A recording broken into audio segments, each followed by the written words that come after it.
entregar em casa, com entrega. A gente vai retomar rapidamente os conceitos passados na primeira palestra, para quem não estava aqui ter a oportunidade de ver, e para a gente retomar o assunto. Como eu havia dito, um dia se achou que a Terra era reta e plana, e todos os conceitos religiosos eram baseados nisso. Então, se descobriu que ela é redonda. E 150 anos atrás tinha uma discussão na nossa sociedade que dizia que os negros e as mulheres brancas não tinham alma. E hoje a gente sabe que as duas coisas são absurdas. Entre 1800 e 1900, Júlio Verne foi um visionário que previu a ida do homem à Lua e a construção de máquinas voadoras e submarinos. E achavam que ele estava viajando, que isso nunca existia. E hoje olha quanta coisa tem. A mesma coisa a mecânica quântica. É um conceito que está sendo divulgado agora. São 200 anos que está se repetindo essa experiência. E isso vai mostrar para as pessoas o quanto é importante elas terem um amadurecimento emocional com uma vontade decisiva de fazer essa mudança. E por que é necessário fazer?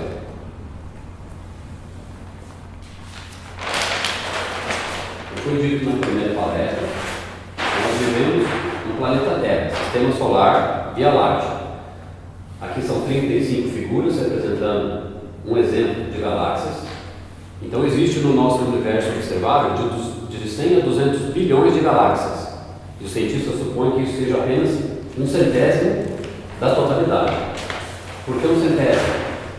Porque a luminosidade é tão grande, nisso enxergado à distância, que se chama conglomerado de galáxias ou espuma cósmica, que não tem como o telescópio ver o que tem por trás, porque o telescópio tem uma potência determinada. Não vai enxergar a infinitude, impossível. Então, Via Láctea e Andrômeda. Andrômeda é a galáxia mais próxima de nossa galáxia Via Láctea e está a 2 milhões de anos-luz. Então precisa viajar 2 milhões de anos, a velocidade de 300 mil quilômetros, que é a velocidade da luz, para ir até Andrômeda. E a Via Láctea, que é a nossa galáxia, é mais rapidinho, são só 100 mil anos. Então precisa viajar 100 mil anos a 300 mil quilômetros por segundo para atravessar uma ponta na outra da Via Láctea. A gente está falando de macrocosmos para explicar a natureza de Deus. Sistema solar, Sol, Mercúrio, Vênus, Terra, Marte, Júpiter, Saturno, Urano, Netuno e Plutão. A Terra está a 150 milhões de distância do Sol, a velocidade da luz é 300 mil, a gente divide por 8, isso por 300 mil dá 8 minutos e 18 segundos. Cabem 1 milhão de planetas Terra dentro do Sol. 1 milhão.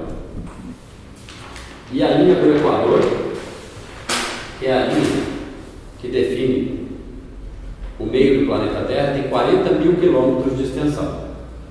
Estrelas de grande porte, Eta Carinae está a 7.500 anos-luz de distância e é 5 milhões de vezes maior que o Sol.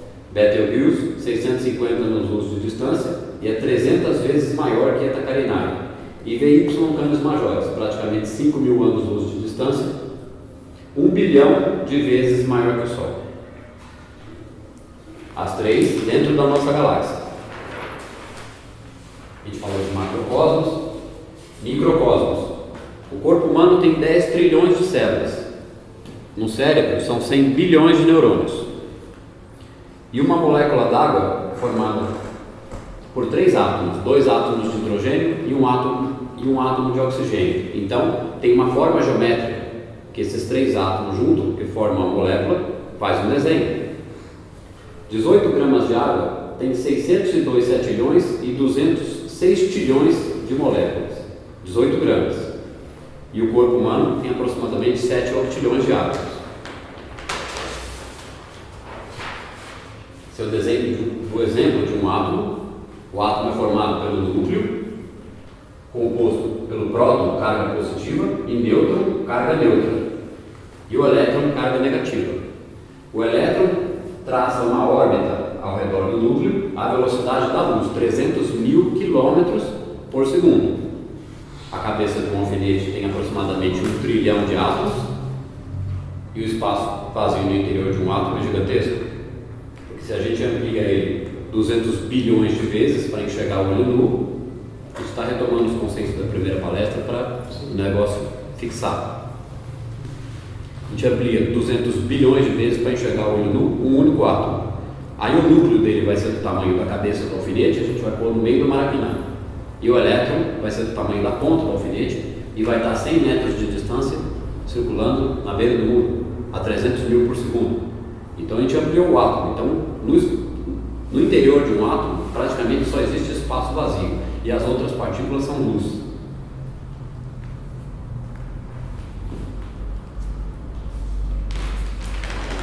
E a cabeça de um alfinete, um trilhão de átomos, porque um trilhão está compactado ali. Então toda a matéria é luz condensada. Como a gente está na terceira dimensão, a nossa percepção de matéria, a gente acha que tudo é matéria. É para a gente poder experienciar a realidade que é dessa forma, porque é tudo luz condensada. E da onde vem o átomo? Existe um negócio que chama vácuo quântico, ou campo unificado. Esse campo unificado, o vácuo quântico, ele é onipresente, ele permeia tudo o que existe. Ele manifesta todos os átomos, em todas as galáxias existentes, na infinitude do cosmos. Então, ele tem uma vibração absurda, como eu havia dito, não existe palavra e nenhum vocabulário para explicar a velocidade de vibração da frequência do vácuo quântico. Ele diminui um pouquinho a vibração e solta um bóson de Higgs. É a primeira partícula que aparece no universo. Só que qual é a natureza da existência do bóson de Higgs? Ele não simplesmente passa a existir. O que mantém ele existindo? Ele entra e sai do vácuo quântico a todo instante. Ele vai e volta. Então ele existe porque o vácuo quântico tem inteligência própria. É a onissapiência. Então ele deve haver um desejo dele de que o bóson exista, porque é ele que manifesta o bóson. Aí o bóson de Higgs diminui um pouquinho a sua vibração e se torna um quark. E juntando 3 quarks forma uma partícula do átomo. Existem outras partículas subatômicas que são os neutrinos, os muons e os leptons, mas falando só do quark a gente fica mais fácil de entender. Então 3 quarks para formar um nêutron. Então essa é a natureza da constituição do átomo. Então, como eu havia dito na primeira palestra, a notícia mesma que um dia a Terra era reta e não era, é redonda, e que os negros e as mulheres brancas também têm alma, é que não existe mundo material e mundo espiritual. É tudo mundo espiritual. Aqui é uma das dimensões da espiritualidade, a terceira dimensão. Então, quais são as leis que regem o local onde a gente vive, o universo? O eletromagnetismo. Então, existem leis que regem o eletromagnetismo. Por isso que é importante explicar o sermão da montanha e a mecânica quântica, para a gente entender por que é necessário fazer as transformações, para a gente começar a entender o que é a onipresença e manifestar coisas positivas na nossa vida, para ter uma fé que manifesta. Experiência da dupla fenda foi feita em 1805, é a experiência mais testada de toda a física. Foi ela que derivou o surgimento da mecânica quântica. Thomas Young pegou uma lanterna e a projetou sobre uma placa com 2 fendas, aqui atrás uma parede. Então a luz passa pelas 2 fendas. A gente imagina que aqui atrás teria 2 fachos de luz, mas o que acontece quando elas passam pelas 2 fendas? Realmente tem 2 fachos de luz, só que a crista de uma onda interfere com a da outra e anula e cria novas ondas. Então o que aparece aqui atrás não é ilusão de ótica, é a natureza da luz que é onda. Então ela cria vários reflexos. Então é assim que se processa quando ela passa pelas 2 fendas. É a natureza da luz, é onda. Aí os cientistas, evoluindo a experiência, inventaram um canhão de elétrons para disparar um elétron por vez através das 2 fendas, e aí eles desenvolveram uma placa receptora sensível ao impacto do elétron, porque o elétron é uma partícula minúscula que viaja à velocidade da luz, então ele precisa registrar o impacto dele. Então essa placa sensível ao impacto do elétron Eles lançaram um elétron por vez, exatamente como se fossem bolas de tênis lançadas através de duas fendas. Se lançássemos bolas de tênis, aqui nós veríamos o comportamento de duas faixas, duas máquinas. Eles lançaram os elétrons à velocidade da luz, eles passaram pelas duas fendas e se comportaram como onda, em vez de se comportar como partícula, porque eles lançaram um por um. Então a expectativa deles é que o elétron se comportasse como partícula. E aí o registro foi de padrão de onda. Eles falaram, mas como isso é possível? Deram um upgrade na experiência. O que eles fizeram? Eles colocaram o sensor observador e a fenda, dispararam os elétrons para observar o comportamento do elétron após a passagem pela fenda. O que aconteceu? Eles dispararam os elétrons, eles passaram pela dupla fenda e se comportaram como partícula. Aí eles falaram, mas como é possível? Sem estar olhando, se comporta como onda, a gente vai lá ver o registro da onda. Aí a gente faz uma observação, mede e se comporta como partícula. Então o elétron pensa. Então ele tem consciência. Né? A voz foi dado todo o poder. Que poder? De comandar o elétron? Então o elétron tem consciência, por isso que é o Universo Autoconsciente, que é o livro do Amit Goswami. Outra indicação é assistir o filme Quem Somos Nós, mas assistam 2, 3 vezes, com calma. Se for o caso, assiste parando um pedacinho, depois assiste outro, reflete, que vai explicar a mesma coisa, com mais alguns exemplos. Então eles viram que o elétron respondia à expectativa do cientista. Experiência do efeito retardado, outro upgrade na experiência, só que aí eles lançaram apenas um elétron, uma placa com 2 fendas e o sensor de observação, a placa receptora. Só que para lançar esse elétron, essa placa estava só com uma fenda aberta e a outra ia ser aberta após a passagem do elétron. Essa placa estava programada por sensor eletrônico para perceber a passagem do elétron. Quando o elétron passasse, ela ia abrir. Eles dispararam o elétron, a placa percebeu que o elétron já havia passado. Depois que ele passou, a placa abriu a segunda fenda. Ou seja, sem abrir a segunda fenda, ele ia apresentar o comportamento de partícula, ia bater aqui com uma partícula. Só que antes dele se projetar sobre a placa receptora, antes dele se projetar lá, a segunda fenda foi aberta. Em nanosegundos, o elétron voltou e passou de novo, porque ele percebeu que a intenção dos cientistas era ver como ele ia se comportar, como onda ou como partícula. Ele voltou, passou de novo e o registro foi de onda. Então, por que Einstein ficou perplexo com essa experiência? E ele disse, não é possível, Deus não joga dados. O que ele quis dizer com Deus não joga dados? Não é possível que Deus deu esse poder para o homem, para que o pensamento dele comande o comportamento das partículas do átomo, porque tudo é formado de átomos, ele já sabia. Então que conclusão que ele chegou? Então é a gente que manifesta a realidade ao nosso redor, os eventos positivos, negativos, as doenças. A ficha do Einstein caiu rápido, só que ele morreu negando isso. E era um jeito, né? Porque ele ficou pensando nisso a vida toda. Não é possível, Deus deu esse poder para o homem, como é que é? Mas existe Deus, e a vontade de Deus, e o poder de Deus, e o homem é outra coisa, separada. Não é, está tudo junto. A gente está dentro do vácuo quântico, enraizado neles como árvores no sol. Nós somos formados por zilhões de átomos, e os átomos é o vácuo quântico que manifesta o tempo todo. Então existe uma onipresença benevolente, porque se ele não fosse benevolente, ele destruiria quem pratica o mal, e ele deixa que quem pratica o mal continue existindo. Então isso é amor incondicional, porque ele é onibenevolente. Então Deus não ataca o inimigo, não. O inimigo a gente tem que trabalhar com amor, a gente vence o mal pelo bem. O Masaru Emoto, um dos cientistas que aparece no filme Quem Somos Nós, fez uma experiência com moléculas d'água. Pegou garrafas d'água e as expôs à emoção humana. de ódio, de amor, de gratidão. Música do John Lennon, música heavy metal. Algumas pessoas já olharam essas figuras, mas a gente vai passar novamente.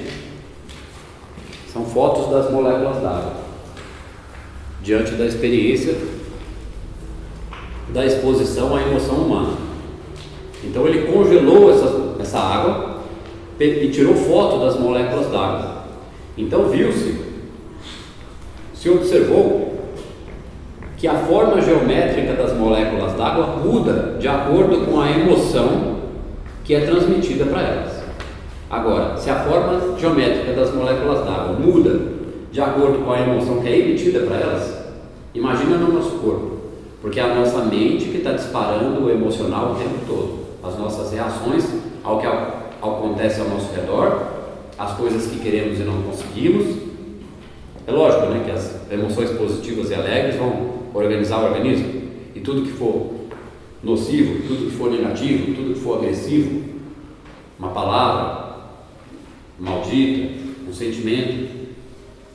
Então, quando Jesus disse: quem pela espada fere, pela espada será ferido, não tire a sua espada da bainha, é que a menor intenção de agredir o próximo, até em pensamentos e palavras, o primeiro a ser atingido é o indivíduo que está pensando mal do outro. Ah, mas como é que eu vou lidar com esse mundo ao meu redor de tanta desarmonia? Precisa conhecimento, precisa entender o que é ego, centelha crística, precisa entender que é preciso conteúdo para você ter pensamentos para trocar, é preciso fazer uma nova avaliação da realidade ao nosso redor. Sendo co-criador e participando da manifestação da negatividade, a gente tem que transformar isso daí.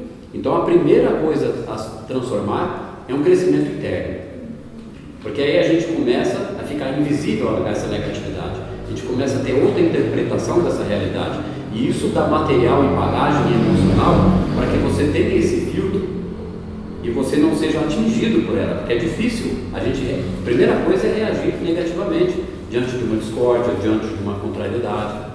Então, quando a gente vai adquirindo o conteúdo adequado e necessário, a gente vai começando a ter noção do que é amor incondicional e do que o mestre quis dizer com perdoa 70 vezes 7.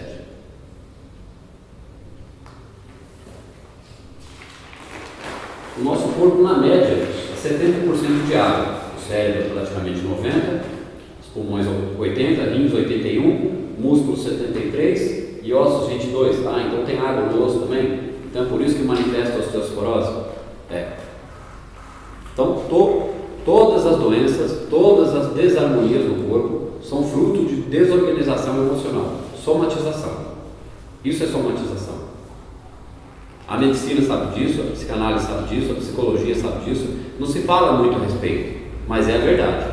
Até doenças que são de herança genética só se manifestam na pessoa se houver conteúdo emocional para a manifestação dessa doença, porque tem muita gente que não manifesta a doença que é transmitida por herança genética, passa batido a vida inteira e não acontece nada com o camarada. Então por que tem gente que manifesta? Porque compartilha do conteúdo emocional.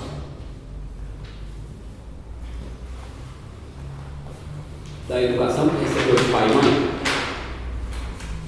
E aqui que entra aquele negócio que fala na Bíblia, que é a maldição de gerações, porque o bisavô com a bisavó de um lado e o bisavô com a bisavó de outro cria o avô com a avó paterno e materno, que cria o pai e a mãe, que aí vai criar a criaturinha, o bichinho que vai crescendo, vai recebendo todas aquelas impressões emocionais de comportamento, de relacionamento, as ideias que tem de fé, né, as ideias que tem com relação ao trabalho, aquele conteúdo emocional vai programando aquela criancinha.